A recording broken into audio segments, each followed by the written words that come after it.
Bom, pessoal, agora eu vou resolver o exercício referente à nossa aula de ações do vento segundo a NBR 6123. Aqui eu trouxe um exemplo de um galpão, em que nós temos aqui a altura, largura e comprimento dados, né? A altura de 10 metros, comprimento de 42, largura de 20 metros, em que a distância entre os pórticos é de 6 metros. E pede-se para calcular a força incidente em cada pórtico. São dados ainda a velocidade básica do vento, condição do terreno, que é dito como plano, com poucos obstáculos de altura média igual a 1 metro. É um galpão industrial com alto fator de ocupação, inclinação de coberta de igual a 10 graus e é considerado que todas as faces são igualmente permeáveis. Como é que a gente vai fazer isso, então? O primeiro passo é calcular a velocidade característica. Para isso, nós vamos usar essa equação que a gente viu na nossa aula, essa equação que está na norma, em que nós temos o S1 multiplicando a velocidade básica do vento, assim como o S2 e o S3, o S1 que é o fator topográfico, o S2 o fator de rugosidade do terreno e o S3 o fator estatístico. A partir das informações que já são dadas no enunciado da questão, a gente já pode deduzir aqui o S1 e o S3. Quando ele fala que o terreno é plano, na norma a gente já pode olhar direto e ver que para um terreno plano o fator topográfico é considerado 1, conforme a gente viu em aula. Já para o S3, o nosso fator estatístico, nós vamos ver então que, como ele fala que é um galpão industrial com alta ocupação, nós vamos tirar essa tabelinha da norma também e vamos ver aqui para esse grupo 2, edificações para hotéis, residências, edificações para comércio e indústria com alto fator de ocupação, que é o nosso caso, conforme a questão. Então, nós temos aqui um S3 igual a 1. O que nos resta, então, é determinar esse valor do fator de rugosidade do terreno, S2. Ele que vai depender das dimensões da edificação e da classificação do terreno. Ora, as dimensões da edificação, nós vamos pegar aqui, nós temos um comprimento e uma largura, ditos aqui, né? Comprimento de 32, largura de 20 e uma altura de 10 metros, né? E um terreno classificado como possuindo poucos obstáculos e altura média igual a 1 metro desses obstáculos. Com essas informações, a gente pode então classificar a edificação e a categoria do terreno. Então, de acordo com essas dimensões, nós temos então a classificação da edificação como classe B, que é aquela cuja toda edificação ou parte da edificação para a qual a maior dimensão horizontal ou vertical está entre 20 e 50 metros. Aqui a nossa altura é 10 metros, né? Então a nossa maior dimensão vai ser os 32, que vai estar dentro desse intervalo. Então vai ser classe B. Já para o terreno, é dito que tem poucos obstáculos cuja altura média é igual a 1 metro.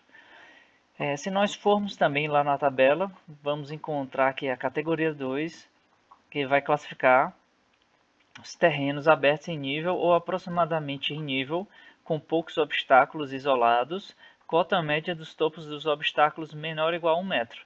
Ou seja, é exatamente isso que a gente está aqui. Pronto.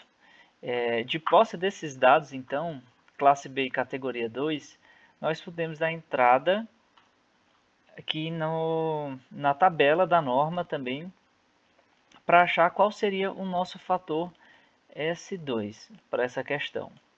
Então, o que a gente vai procurar na tabela é a categoria, que é a categoria 2, e a classe, que é a classe B. Nós vamos dar o dado de entrada também, a altura da edificação. Como ela tem 10 metros de altura, nós pegamos aqui. Então, de posse dessas informações, cruzando esses dados, nós temos que o nosso fator S2 igual a 0,98. Ok? Com isso, podemos então calcular a velocidade característica do vento, que vai ser a multiplicação da velocidade velocidade básica, que é 40 metros por segundo, conforme dado a questão, multiplicado pelo fator S1, que é igual a 1, que é S1 é 1 porque é o terreno da construção, um terreno plano. S3, o nosso fator estatístico, ele vai ser igual a 1 também, porque ele está considerando um galpão com alto fator de ocupação, então esse índice vai para 1, e o S2 é o que a gente acabou de pegar naquela tabela. Com isso, nós determinamos que a nossa velocidade característica vai ser de 39,2 metros por segundo. Tá, mas eu tenho essa velocidade, agora eu tenho que converter essa velocidade, eu tenho que achar um jeito de converter essa velocidade numa força aplicada, né? Para que eu possa dimensionar os nossos elementos. Para isso, nós vamos primeiro ter que converter essa força para uma pressão estática, né? A gente vai verificar qual é a pressão estática que essa velocidade de vento está provocando. Lembrando da aula, essa equação ela é derivada da equação de Bernoulli, né? Apenas considerando a energia cinética, né? A parcela referente à energia cinética, e substituindo, né, o valor da densidade do fluido.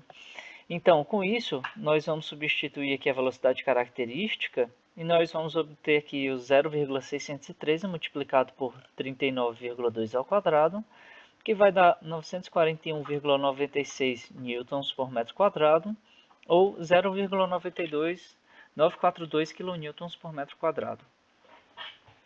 Pronto, eu tenho essa pressão.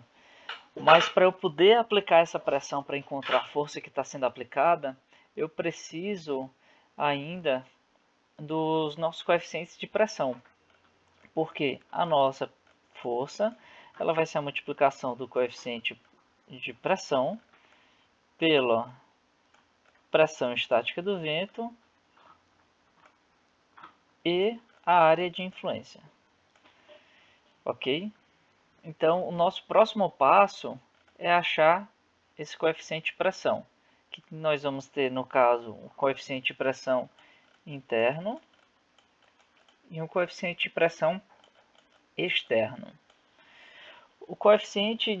Tanto o coeficiente de pressão interno e externo, eles vão ser dados a partir da norma, né? A partir dessas tabelas aqui. No caso, nós vamos começar com o coeficiente de pressão externa normatizado para as paredes. Para isso, é necessário que nós encontremos a relação de H sobre B, que ele pede aqui, e a relação de A sobre B, que está aqui. Então, é isso que a gente fez aqui. A nossa altura da edificação do nosso galpão é 10 metros, o nosso B, que é a nossa largura, é 20 metros. Com isso, nosso H sobre B é meio. Procurando aqui na nossa tabela, nós vamos ver que os valores de CE, para quando o H sobre B é até meio, vão estar aqui nessa região. O próximo passo é então encontrar a relação A sobre B. Quem é A? A é aquele nosso comprimento, que informado pela questão é 42 metros, e B é 20 metros. Com isso, nós temos que A sobre B vai ser 2,1, ou seja, A sobre B está entre 2 e 4, que é essa linha aqui. A partir disso, então, nós temos os valores de coeficiente de pressão para ser aplicados em cada uma das áreas. Para o vento a 0 graus e o vento a 90 graus. Para 0 graus, por exemplo, nós vamos ver aqui, o que eu separei, ó. Para 0 graus, nós vamos ver que para as regiões A1 e B1, esse coeficiente, esse CE, vai ser de menos 0,8. Para a região A2 e B2, nós temos 0,4. Na região C, vai ser de 0,7, que é onde está incidindo o vento. mais 0,7 porque ele está gerando uma força positiva aqui sobre essa parede, e menos 0,3 em D porque ele na verdade está gerando uma força de sucção sobre essa parede, ok? Agora, de onde é que a gente tirou esse A3 e o B3, esse valor? Na norma, nas notas dessa tabela, tem indicando para o vento a 0 graus, nas partes A3 e B3, o coeficiente o coeficiente CE ele vai depender da relação A sobre B. Então, aqui no caso, a nossa relação de A sobre B é igual a 2,1, não é? Que é 42 sobre 20, que dá 2,1. Por isso que a gente está tendo aqui, ó, para B maior ou igual A sobre B maior ou igual a 2, o nosso coeficiente o CE é igual a menos 0,2. Por que ele considera isso? Porque ele considera que a edificação é bastante longa, então essa força aqui ela vai estar diminuindo conforme o vento vai passando pela estrutura. Ok? E é isso que a gente observa. Aqui logo na face, próxima à face em que o vento está chegando é menos 0,8. Um pouco mais à frente é menos 0,4 e lá no final já é menos 0,2. A gente faz a mesma coisa então para a situação em que o vento está atuando a 90 graus, que é essa situação aqui. Nós vamos encontrar os coeficientes A e B, que a gente está passando para cá o 0,7 e menos 0,5. O C1 e D1, C1 e D1 de menos 0,9 e o C2 e D2 de menos 0,5. Ok? Bom, a gente encontrou o CE para as paredes, mas a gente também precisa do coeficiente de pressão externa para o telhado, né, para a coberta. Para a coberta, a gente tem outra tabelinha também, que é encontrada na norma, mas que dessa vez vai depender, além do H sobre B e do A sobre B, ela vai depender também da inclinação relativa do telhado.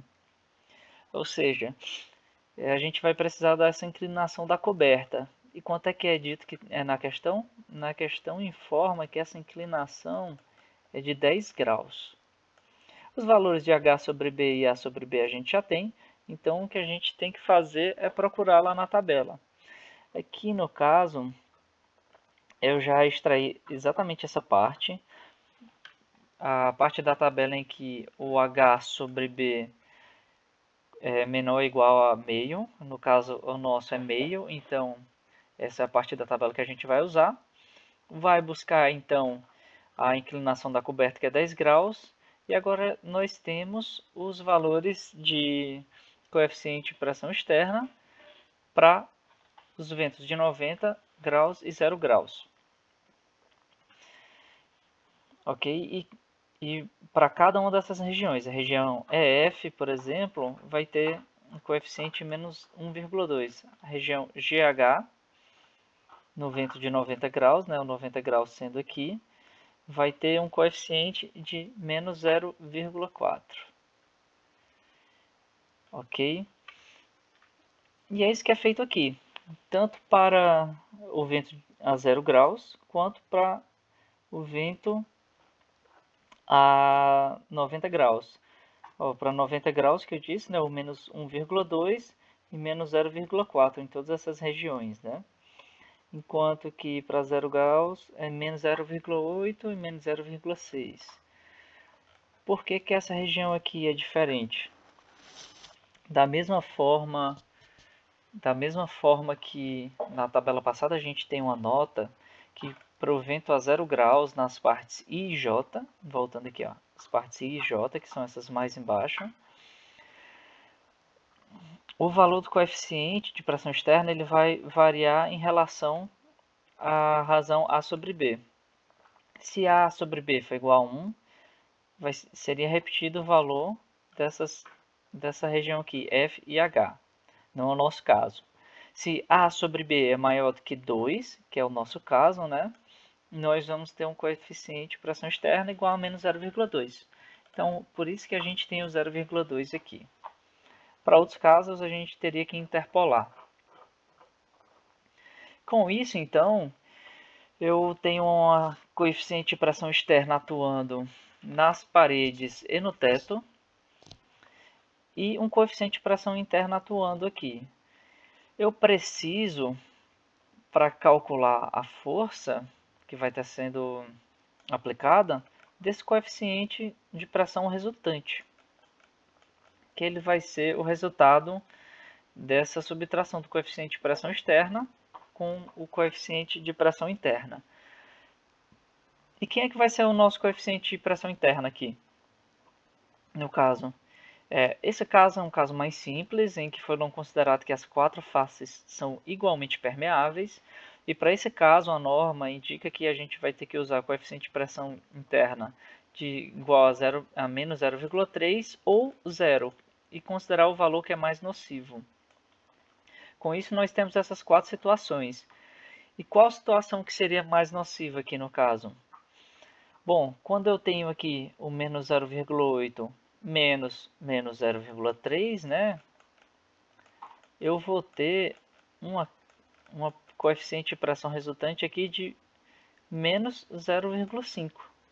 Enquanto que nesse caso aqui, ele vai ser de menos 0,8, porque o coeficiente de pressão interna é nulo. Então, essa aqui seria a situação mais desfavorável para o vento a 0 graus.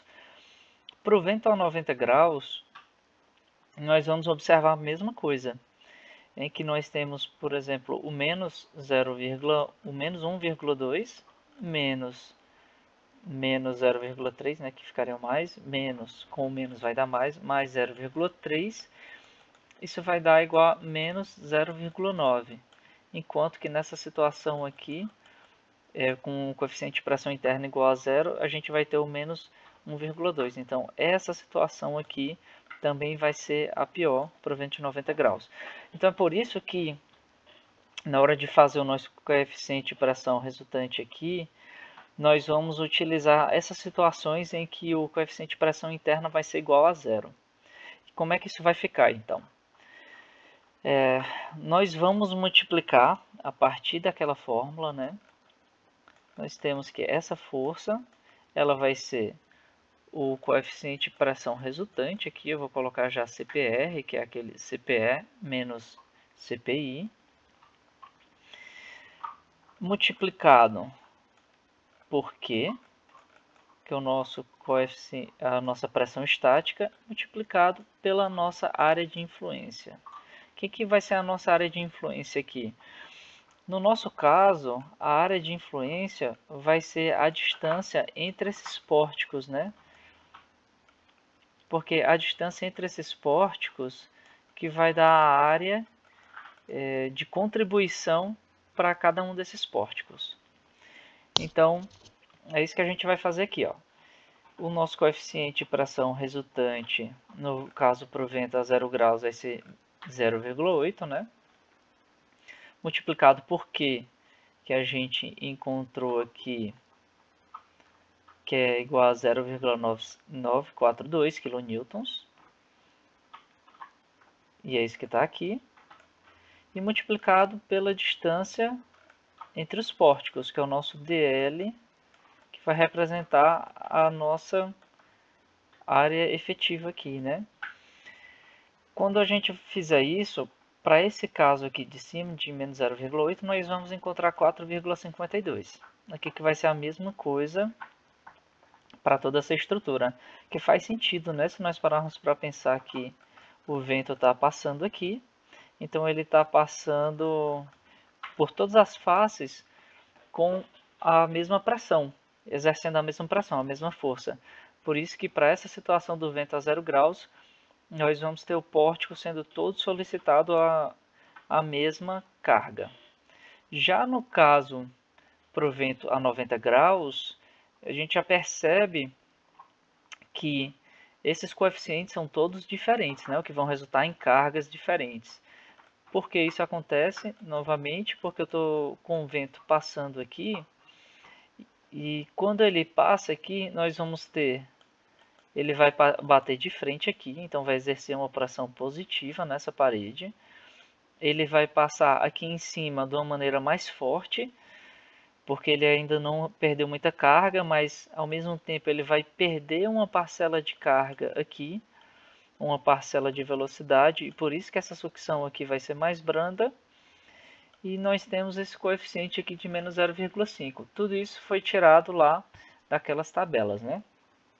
Com isso, fazendo-se as mesmas multiplicações, né? Esses valores vão ser constantes, né? De Q e AE. Nós vamos mudar apenas o coeficiente de pressão. Então, nós vamos obter esses valores aqui. 0,7 vezes 0,942 vezes 6 vai dar esses 6,78. E assim por diante. Então, com isso, nós temos as cargas a que o pórtico está sujeito e, consequentemente, as cargas que nós vamos utilizar para o projeto desses pórticos em relação à carga do vento.